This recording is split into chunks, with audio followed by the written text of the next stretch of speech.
The garden bloomed impossibly green against the red Arizona dust, a defiant splash of life that seemed to mock the desolation surrounding it for miles in every direction. Lena Lawson wiped the sweat from her forehead with the back of her dirt-stained hand. Surveying the rows of tomatoes, squash, and beans she had coaxed from the unforgiving earth. It was 1882, and she had been living alone in this ramshackle cabin 30 miles north of Nogales for nearly 8 months now, ever since her father had succumbed to the fever that had swept through their homestead.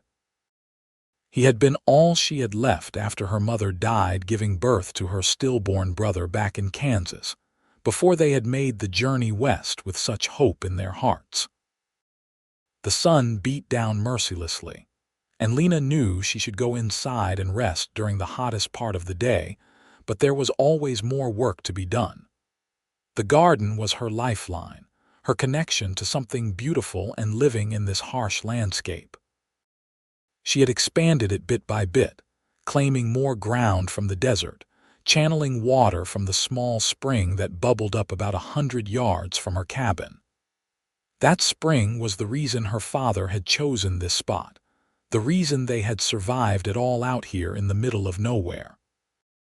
She was 22 years old, tall and lean from hard work, with dark blonde hair that she kept braided down her back and gray eyes that had learned to scan the horizon constantly for threats.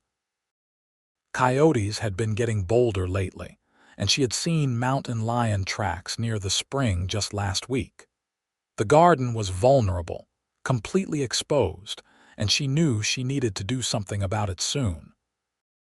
As if summoned by her worried thoughts, Lena heard the sound of hoofbeats approaching from the south. Her hand instinctively moved to the rifle she kept leaning against the fence post, but she did not pick it up yet. Visitors were rare out here, and they could mean either salvation or trouble. She stood straight, watching as a lone rider appeared over the low rise, leading a pack horse behind him. The man rode slowly, his hands visible and empty of weapons, which Lena appreciated. As he drew closer, she could make out more details. He was young, probably close to her own age, wearing dusty work clothes and a wide-brimmed hat that shaded his face. When he was about 50 feet away, he stopped and called out, "Afternoon, miss. Name is Marcus Sullivan. I am not looking for trouble, just hoping to water my horses if you would be willing." His voice was deep and calm, with a slight drawl that marked him as someone who had spent time in Texas. Lena studied him for a long moment before responding. "The spring is that way," she said, pointing. "Help yourself. Do not come any closer to the cabin." Marcus touched the brim of his hat in acknowledgement. "Yes, madam. I appreciate your kindness."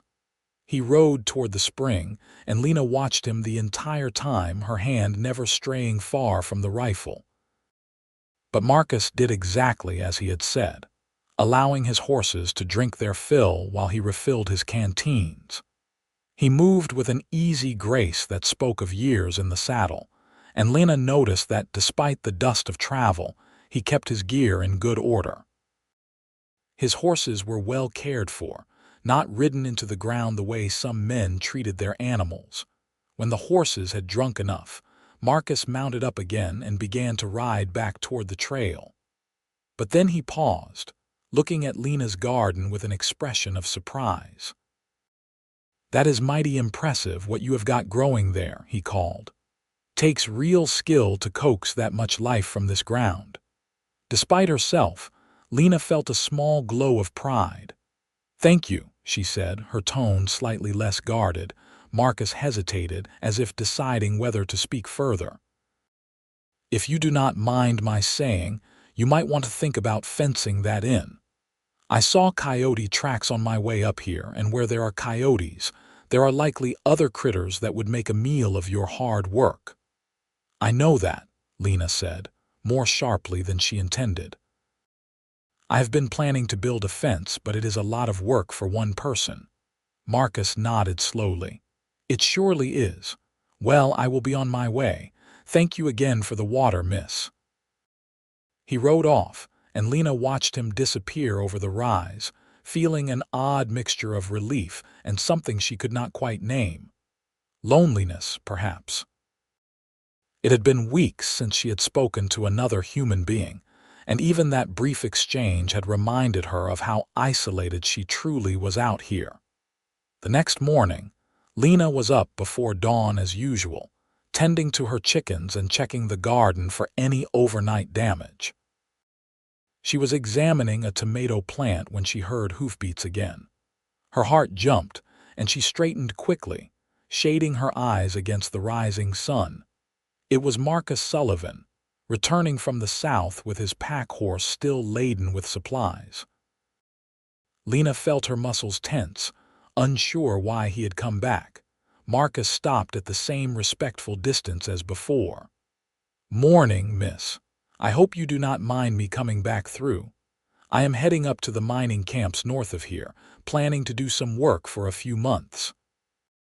"The spring is free for anyone who needs it," Lena said carefully. "I appreciate that." Marcus dismounted, and this time when his horses were drinking, he walked a bit closer to the garden, though still maintaining a proper distance from Lena. "I did some thinking last night, and I have got a proposition for you, if you would hear it." Lena's hand moved toward her rifle again, but Marcus held up both hands. "Nothing improper, I swear to you. I have got lumber on this pack horse, was planning to use it up at the camps. But I was thinking, if you would be willing to provide meals and let me camp near your spring for a few days, I would help you build that fence.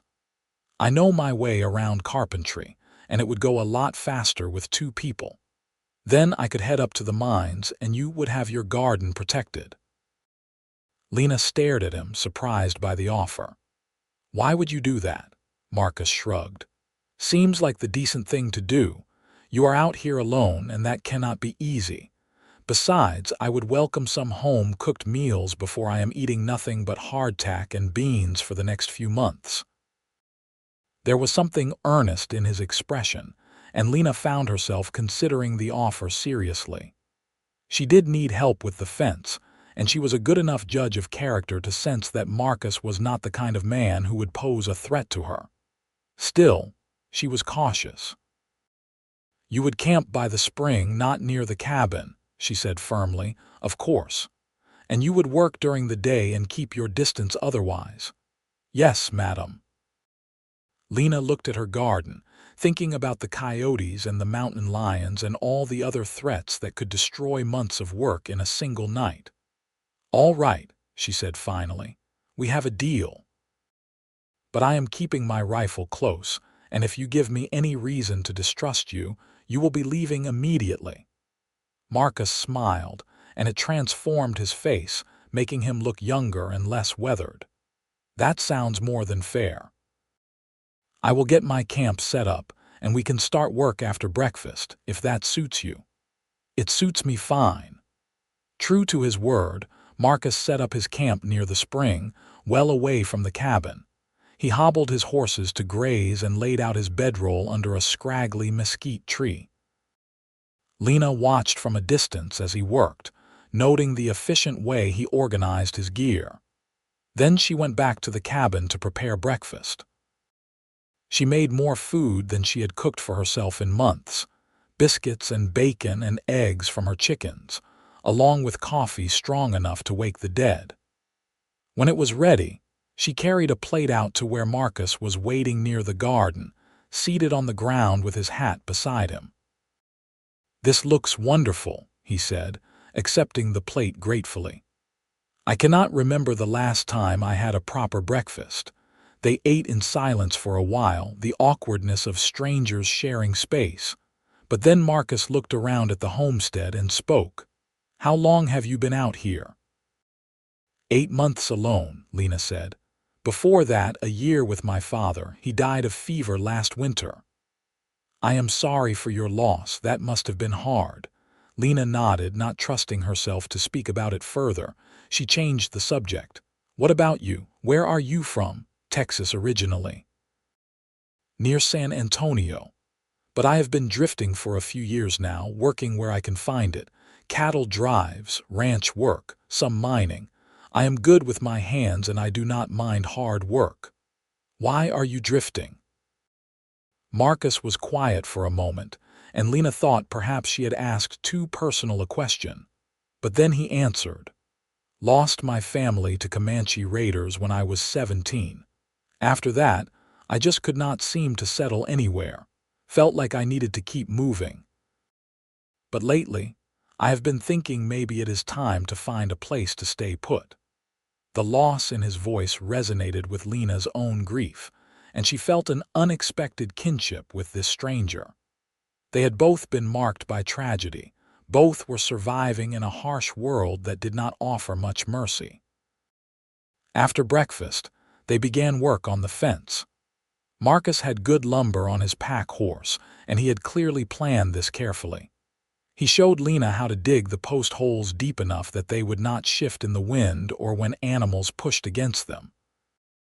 They worked steadily through the cooler morning hours, Marcus taking the lead but always explaining what he was doing and why, treating Lena like a partner rather than someone who needed to be ordered around. Lena appreciated that more than she could say. She was used to doing everything herself, making all the decisions, and it felt strange but not unpleasant to work alongside someone else. Marcus was strong and capable, but he never made her feel weak or incapable. When she struggled with a particularly stubborn post hole, he would offer to help without making a big show of it.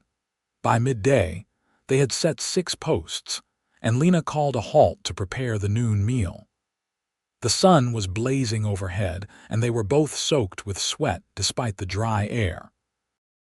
"We are making good progress," Marcus said, wiping his face with a bandana. "At this rate, we will have the whole fence up in 3 or 4 days. Lena looked at what they had accomplished and felt a surge of satisfaction. "It already looks better, more real." "You have got good land here," Marcus observed. "That spring is worth its weight in gold in this country. With the right work, you could build a real good homestead." "That was my father's dream," Lena said quietly. "He wanted to prove up the claim, establish something permanent. But after he died, I have just been trying to survive day to day." Surviving is an accomplishment in itself out here. They ate their midday meal in the shade of the cabin, and Lena found herself studying Marcus when she thought he was not looking. He had dark brown hair that curled slightly at his collar, and green eyes that seemed to take in everything around him. His face was sun-browned and showed the lines of someone who spent his life outdoors, but there was a kindness in his expression that put her at ease. He was probably 24 or 25, she guessed, young but weathered by experience. After they rested, they returned to work, setting more posts and beginning to attach the horizontal rails that would form the fence structure. Marcus worked with a steady rhythm, and Lena found herself matching his pace, their movements becoming almost synchronized as the afternoon wore on. "You are a quick learner," Marcus said at one point, genuine approval in his voice. "I have had to be," Lena replied. "Out here, you learn fast or you do not survive. That is the truth." As the sun began to sink toward the western horizon, painting the desert in shades of orange and red, they called an end to the day's work. 12 posts were set and several rails were attached. The fence was beginning to take real shape. "You did good work today," Marcus said. "I will go clean up at the spring if that is all right. Of course, I will have supper ready in about an hour." Lena watched him walk toward the spring, leading his horses to let them drink again. Then she went into the cabin and set about preparing the evening meal. She made a stew with vegetables from her garden and some dried beef from her stores, along with more biscuits. It felt good to cook for someone besides herself, to have a reason to make an effort. When Marcus returned, clean and with his hair still damp from washing, they ate together as the stars began to emerge overhead.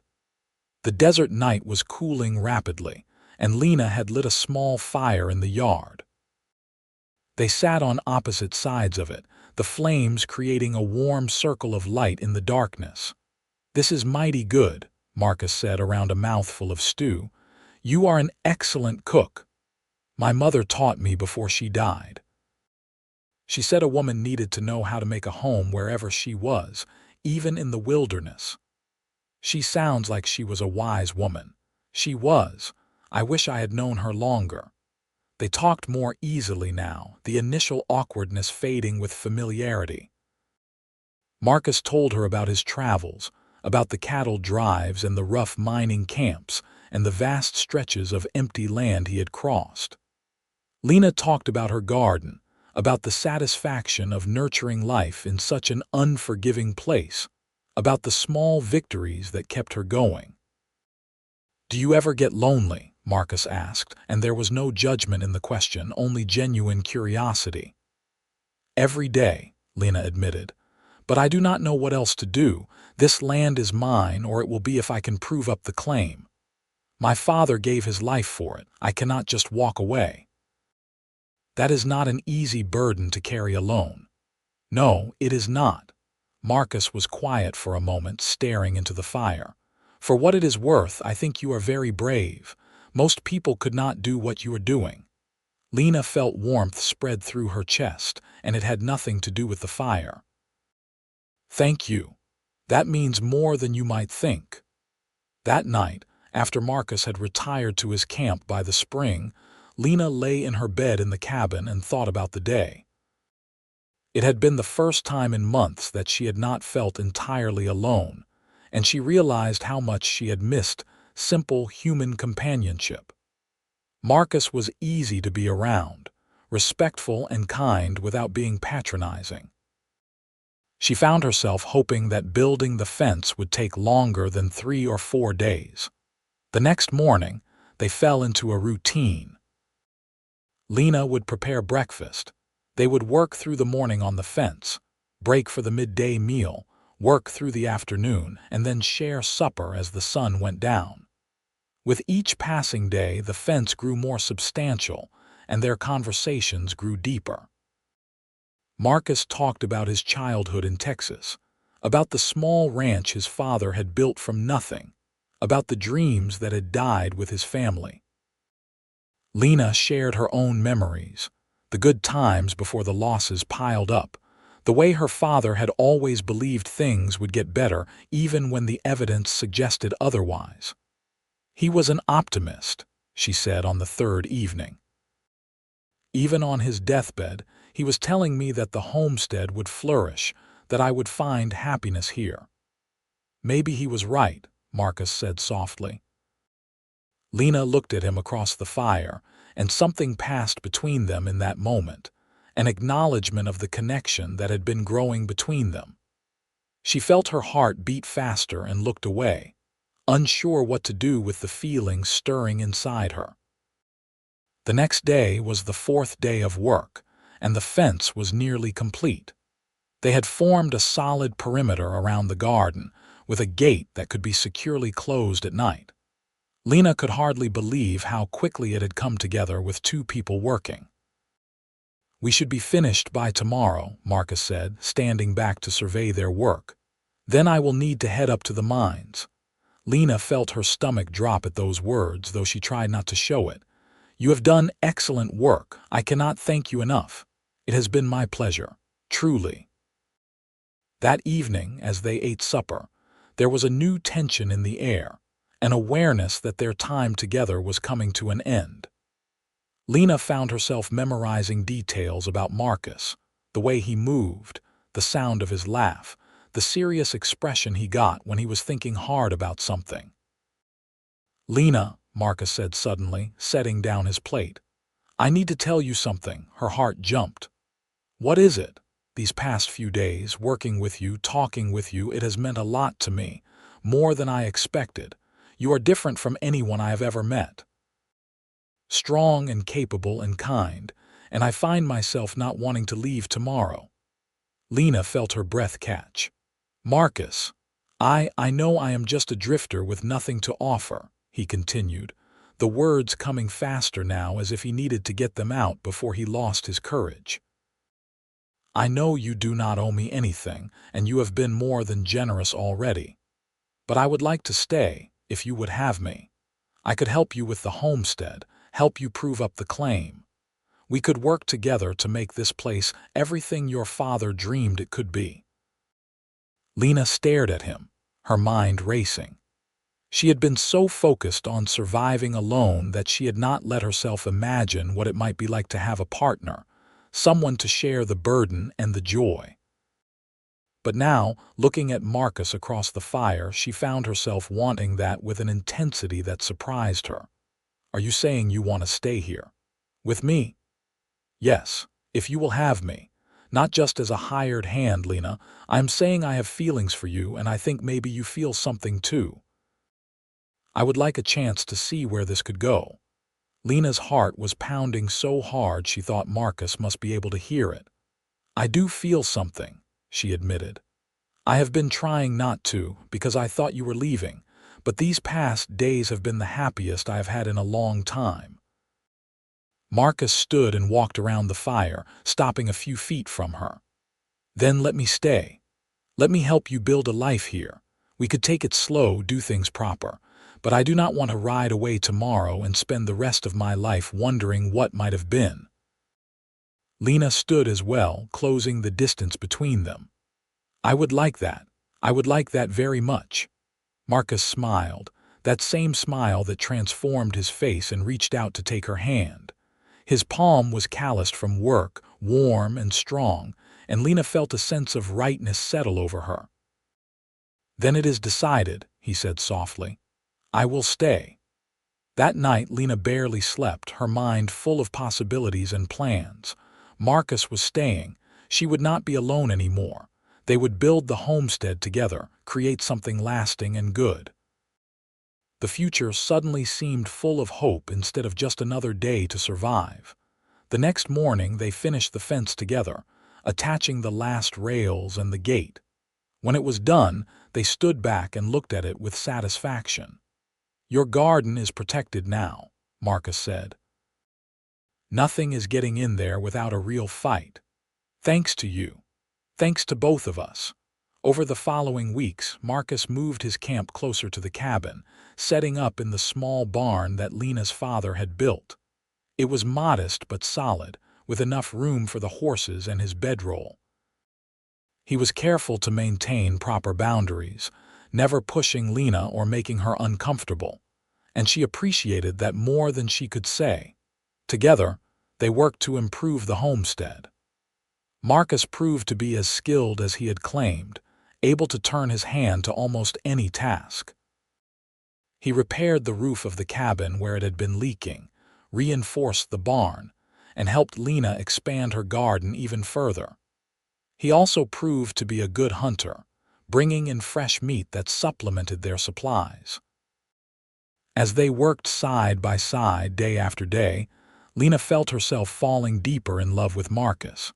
It was not just his physical strength or his skills, though those were certainly valuable.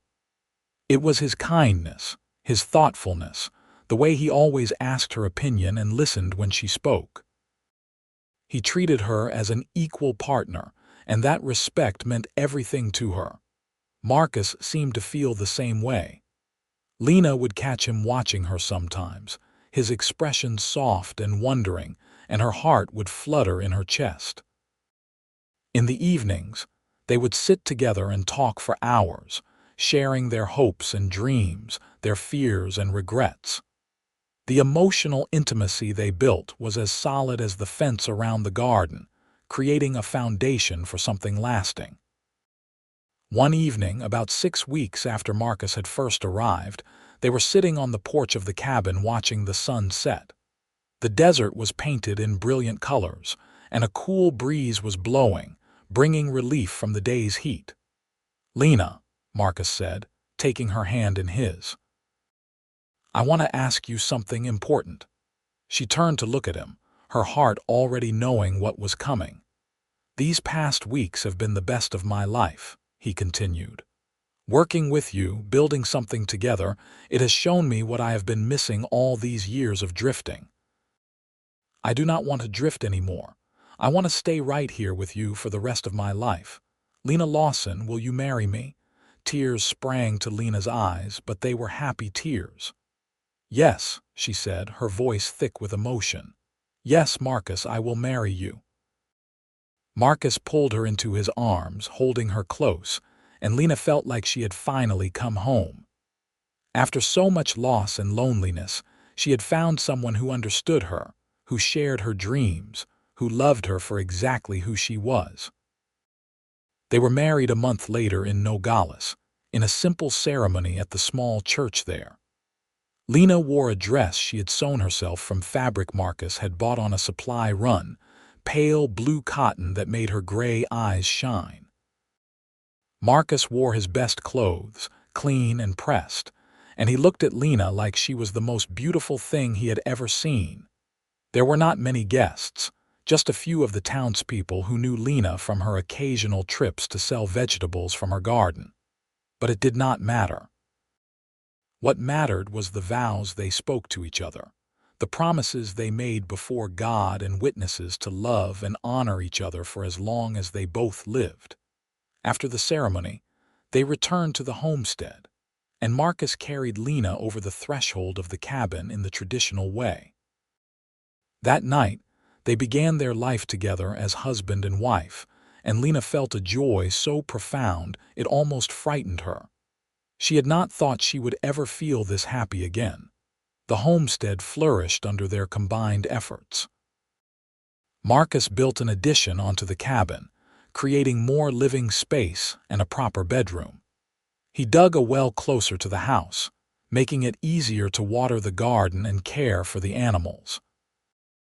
Lena continued to expand her plantings, and they began selling produce to the mining camps and in Nogales, bringing in much-needed income. They acquired more chickens, a few pigs, and eventually a milk cow.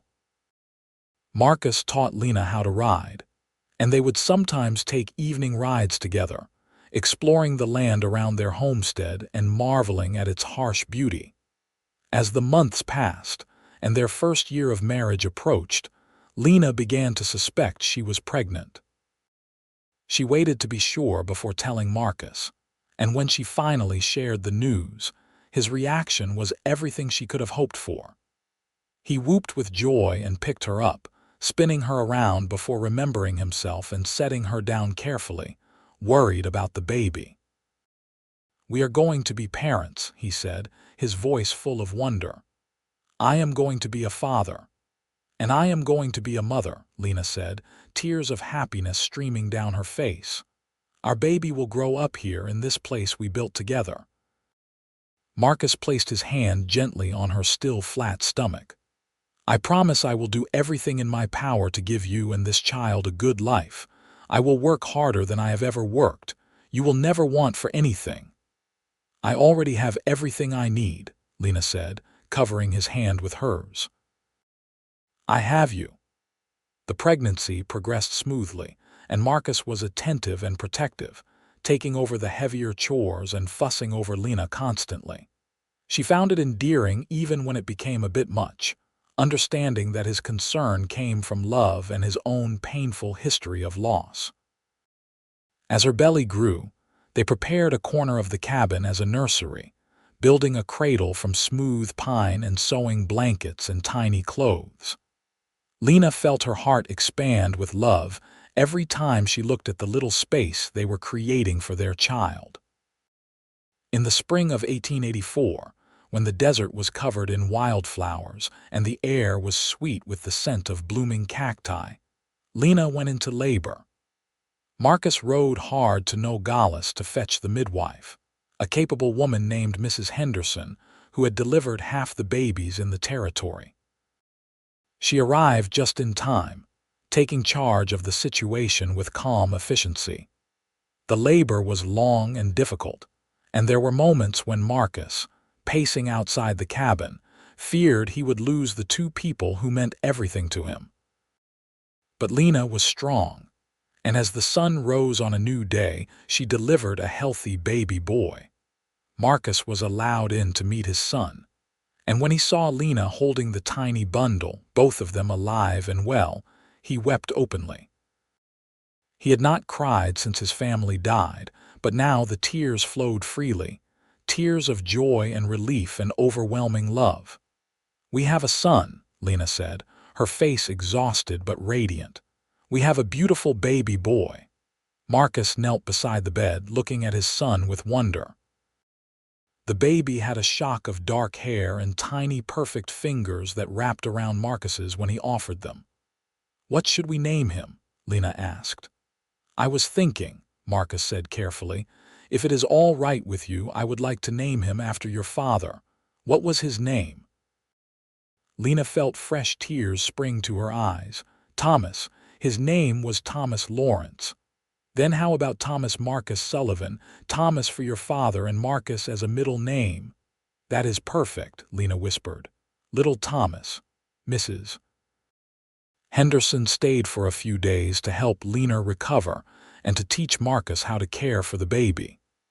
He was surprisingly natural at it, gentle and patient with his son, and Lena fell in love with him all over again watching him become a father. Life settled into a new rhythm with Thomas as part of their family. The baby was healthy and grew quickly, and Lena marveled at how much joy such a small person could bring into their lives. Marcus would come in from working in the fields and immediately wash up to hold his son, talking to him about everything they would do together when Thomas was older. "I am going to teach you to ride," Marcus would say, holding Thomas against his shoulder, "and how to rope cattle and mend fences. But first, you have got to learn to walk, little man." Lena would watch them together, her heart full to bursting. This was what happiness looked like, she thought. This small family in their cabin in the middle of nowhere, building a life together against all odds. As Thomas grew from an infant into a toddler, the homestead continued to prosper. The garden was now extensive, producing enough vegetables that Marcus made regular trips to sell the surplus. They had saved enough money to buy more livestock, including a few head of cattle that Marcus hoped to breed into a small herd. The fence around the garden had held strong, protecting their crops from the wildlife that still roamed the area. Sometimes in the evenings, Lena would stand by the fence and remember that first day when Marcus had arrived, a stranger offering to help build something she desperately needed. That fence had been the beginning of everything good in her life now. When Thomas was 2 years old, Lena became pregnant again. This time, she knew what to expect, and while the pregnancy was still challenging, she felt more confident. Marcus was even more protective this time around if that was possible, barely letting her lift anything heavier than a plate. Their second child, a daughter, was born in the fall of 1886. They named her Sarah Rose Sullivan, and she had Lena's gray eyes and a disposition as sunny as a summer day. Thomas, now a curious and energetic 2-year-old, was fascinated by his baby sister, always wanting to help care for her. "Gentle Thomas," Lena would remind him as he tried to pat Sarah's head with his pudgy toddler hands. "She is very small and delicate." "Baby," Thomas would say, his vocabulary still limited but his affection clear. The years passed in a blur of hard work and happiness. The homestead was officially proved up, the land legally theirs after 5 years of continuous residence and improvement.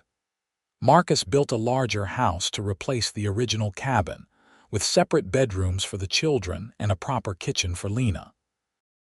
They were not wealthy, but they were comfortable, and more importantly, they were together. Thomas grew into a strong, capable boy who followed his father everywhere, learning to work the land and care for the animals. Sarah was bright and inquisitive, always asking questions and wanting to help her mother in the garden. Lena taught her daughter everything she knew about growing things, about coaxing life from difficult soil, about patience and persistence. In 1889, when Thomas was 5 and Sarah was 3, Lena gave birth to another son, whom they named Daniel James Sullivan. He was the quietest of their children, content to sit and observe the world around him with serious dark eyes that seemed to take in everything. Marcus would sometimes pause in his work and look around at everything they had built, the house and the barn and the corrals, the fields green with crops and the children playing in the yard, and he would shake his head in wonder. He thought about the drifting young man he had been, lost and purposeless, and could hardly believe how much his life had changed. One evening, when the children were all asleep, and he and Lena were sitting on the porch watching the stars, Marcus spoke his thoughts aloud. "Do you ever think about how different things could have been? If I had not stopped for water that day, if I had just ridden past?" Lena took his hand, squeezing it gently. "I think about it sometimes. I think about how lonely I was, how I was just surviving day to day with no real hope for anything better. And then you came along and everything changed." "You changed my life too," Marcus said. "I was just drifting, running from my past, not really living. But here, with you and our children, I found a reason to stop running. I found home." "We found it together," Lena corrected. "Neither of us could have done this alone." Marcus pulled her close, and they sat together in comfortable silence, listening to the night sounds of the desert. An owl hooted in the distance, and coyotes yipped at the moon, but they were safe here in the home they had built together. The garden that had started it all was still thriving, still surrounded by the fence Marcus had helped build all those years ago. They had repaired and reinforced it over the years, and it stood as a symbol of their partnership, of what two people could accomplish when they worked together. As the children grew older, life on the homestead became easier in some ways and more complicated in others. Thomas, at 10 years old, was already a real help to Marcus, able to handle many of the daily chores without supervision. Sarah, at 8, was her mother's constant companion in the garden and the kitchen. Daniel, at 6, was the dreamer of the family, often found sitting under a tree with a book or watching the clouds drift by. In 1894, Lena and Marcus welcomed their fourth and final child, another daughter they named Emma Grace Sullivan. She was a surprise, coming along when they thought their family was complete, but a welcome one. Emma inherited her father's green eyes and her mother's determination, and from the moment she could walk, she was into everything, exploring every corner of the homestead with fearless curiosity. The years of raising 4 children were exhausting but joyful. The house was always full of noise and activity, of laughter and occasional tears, of the everyday dramas of family life. Marcus and Lena worked hard to provide for their children and to instill in them the values they held dear: honesty, hard work, kindness, and respect for the land that sustained them. They were not isolated anymore either. Over the years, other families had settled in the area, drawn by rumors of good water and fertile soil. A small community had formed, and the homestead that had once been in the middle of nowhere now had neighbors within a few miles. There was a schoolhouse now, built by the families working together, where the children could get an education. Lena and Marcus had become respected members of the community, known for their generosity and their willingness to help others. Marcus had helped many new settlers build their own fences and barns, just as he had once helped Lena. She, in turn, shared her knowledge of gardening and preserving food, teaching other women how to make the most of what they could grow in this challenging climate.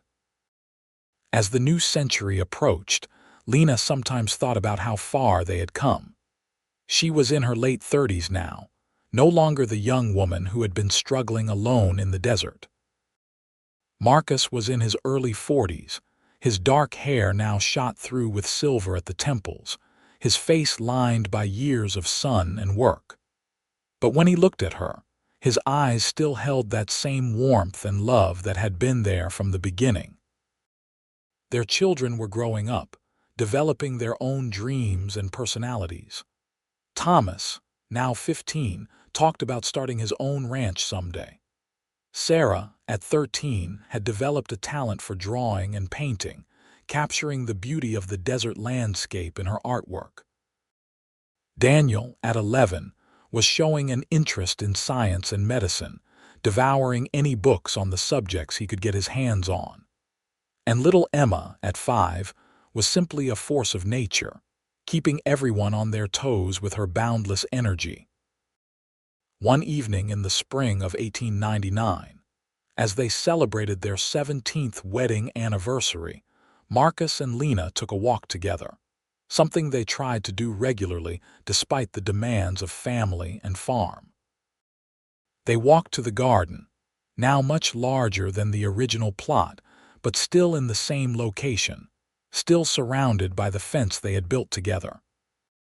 "I was thinking today about that first fence," Marcus said, running his hand along the wood that had been replaced and reinforced many times over the years. "About how nervous I was asking if I could stay, afraid you would say no." Lena laughed softly. "I was terrified too. I wanted you to stay so badly, but I was afraid to hope for it.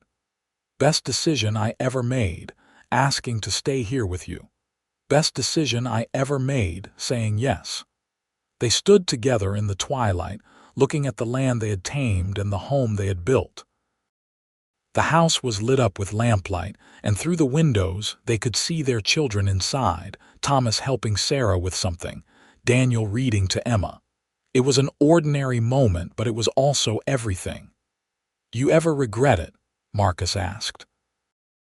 "The hardship, the isolation, the struggles we have faced?" "Never," Lena said firmly. "Not for a single moment. Every challenge we faced together, and that made all the difference. This life we have built, this family, it is more than I ever dreamed possible when I was alone out here." Marcus turned to face her, taking both her hands in his. "I love you, Lena Sullivan. I loved you from almost the first moment I saw you standing in that garden, determined to make something beautiful grow in the middle of nowhere. And I love you more with every day that passes." "I love you too, Marcus. You saved me in every way a person can be saved." "We saved each other," he corrected, pulling her close. As they walked back to the house together, hand in hand, Lena thought about the journey that had brought them here. The losses they had both suffered, the loneliness and despair, had led them to each other. And from that meeting, from that simple offer to help build a fence, had grown this life full of love and purpose and belonging. The garden would always be there, a reminder of where it all began. The fence would stand as a symbol of what they could accomplish together. And their children would carry forward the legacy they had built, the knowledge that with hard work, determination, and love, anything was possible. Years continued to pass, each one bringing its own joys and challenges. Thomas did start his own small ranch on land adjacent to the homestead. And when he married a local girl named Catherine, Marcus and Lena attended the wedding with proud hearts. Sarah went to study art in Phoenix, though she came home often and eventually settled back in the area, teaching at the school and selling her paintings. Daniel's interest in medicine led him to pursue training as a doctor, and he established a practice in Nogales, serving the growing community there. Emma, true to her adventurous spirit, married a railroad man and traveled extensively, though she always returned home for important occasions.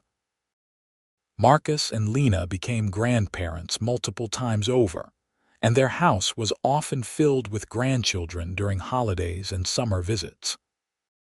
They delighted in spoiling the little ones, and then sending them home to their parents, enjoying the role of doting grandparents after years of being the ones fully responsible for everything. As they grew older, they slowed down somewhat, but neither of them ever truly retired. Marcus still worked the land, though Thomas helped him more and more with the heavy work. Lena still tended her garden, though Sarah and Emma often came to help with the harvesting and preserving. They had built something lasting, something that would continue beyond their own lives. In the summer of 1912, as they celebrated their 30th wedding anniversary, surrounded by children and grandchildren, Marcus stood to make a toast. He was 60 years old now, his hair completely silver, his face deeply lined but still handsome to Lena's eyes. 30 years ago, he said, his voice still strong despite his age, I met a woman tending a garden in the middle of nowhere. I offered to help her build a fence, and she took a chance on a drifting cowboy with nothing to offer but his labor and his heart. That decision changed both our lives, and from it came all of this.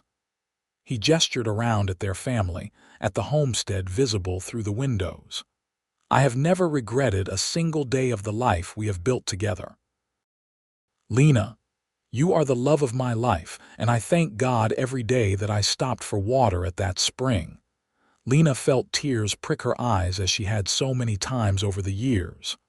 I thank God too, she said, for bringing you to me, for giving me a partner and a love that has sustained me through everything.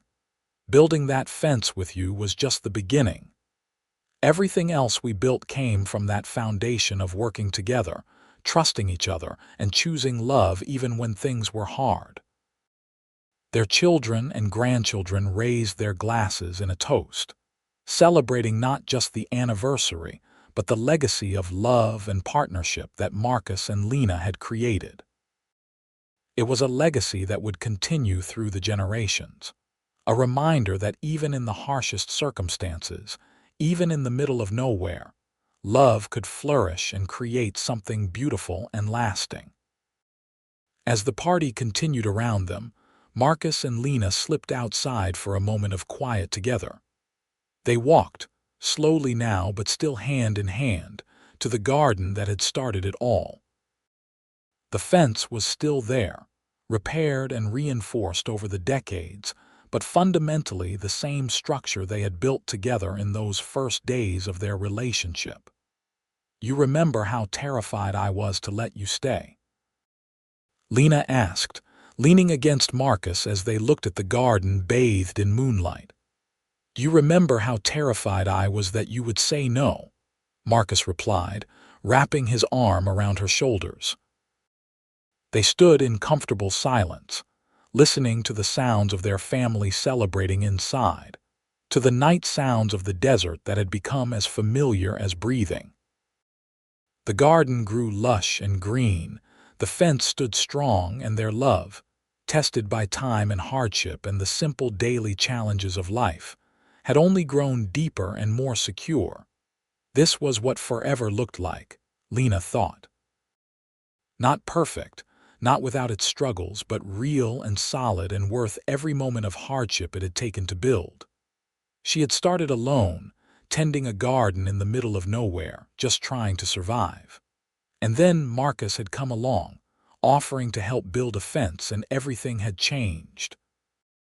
From that simple act of partnership had grown a life, a family, a legacy. The fence had protected the garden, and their love had protected each other, allowing them both to grow and flourish even in the harshest of environments. I love you, Lena said softly, the words as true now as they had been on the day they were married. I love you too, Marcus replied, pressing a kiss to the top of her head. Forever. And as they stood together in the moonlight, surrounded by the land they had tamed and the family they had raised, forever seemed like exactly the right amount of time. The years that followed were gentler, quieter. Marcus and Lena had earned their rest, and they took it while still remaining active in the lives of their children and grandchildren. They were the heart of the family, the ones everyone turned to for advice and wisdom, the living example of what a strong partnership could achieve. In 1918, Marcus fell ill with pneumonia. Despite Daniel's best efforts as a doctor, despite Lena's devoted care, Marcus grew weaker. On a cool autumn evening, surrounded by his wife and children, Marcus Sullivan passed away at the age of 66. His last words were for Lena. "Thank you," he whispered, his hand clasped in hers. "Thank you for saying yes. Thank you for the best years of my life." "Thank you for stopping for water," Lena replied through her tears. "Thank you for staying." Marcus smiled, and then he was gone, leaving a hole in Lena's heart that would never fully heal. But she did not break. She had learned long ago how to survive grief, and she had a family that surrounded her with love and support. She remained on the homestead, unable to imagine living anywhere else. Lena lived for another 12 years, watching more grandchildren grow up and even meeting a few great-grandchildren. She spent her days in the garden, still tending the plants with care, still finding peace in the work of nurturing life from the earth. The fence Marcus had helped her build so many years ago remained standing, a testament to his craftsmanship and their love. She would often sit by the fence in the evenings, talking to Marcus as if he were still there beside her. She would tell him about the children and grandchildren, about the changes in the world around them, about how much she still missed him after all these years. In the spring of 1930, Lena Lawson Sullivan passed away peacefully in her sleep at the age of 70. Her children found her in the morning, a smile on her face, and they knew that she had gone to join Marcus at last. They buried her next to Marcus in the small family cemetery on the homestead, under the wide Arizona sky they had both loved. The entire community turned out for the funeral, a testament to the impact Lena and Marcus had made on the lives around them. The homestead remained in the family, passed down through the generations. The garden still grew, tended now by great-grandchildren who had never met Lena and Marcus, but who had heard the stories, who knew about the cowboy who had stopped for water and the woman who had been tending a garden in the middle of nowhere, and how from that meeting had grown a love story for the ages. The fence Marcus built was eventually replaced, as all things must be over time. But a section of the original wood was preserved, displayed in the house as a reminder of where it all began. And every spring, when the desert bloomed with wildflowers and the garden was planted anew, the family would gather to remember Lena and Marcus, to celebrate the legacy of love and partnership they had left behind. In the end, it was a simple story. A woman alone, struggling to survive in a harsh land.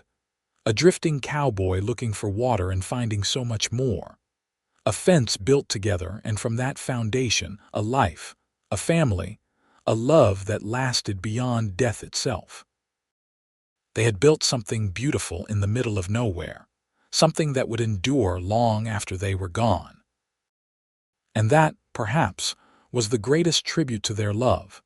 Not the house or the land or even the garden, but the family they had created, the values they had instilled, the example they had set of what two people could accomplish when they chose to work together, to love each other, to build something lasting against all odds.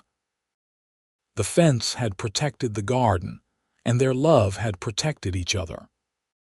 And in doing so, they had created a legacy that would live on for generations to come. A reminder that even in the harshest wilderness, even in the middle of nowhere, love could take root and flourish, growing into something strong and beautiful and eternal.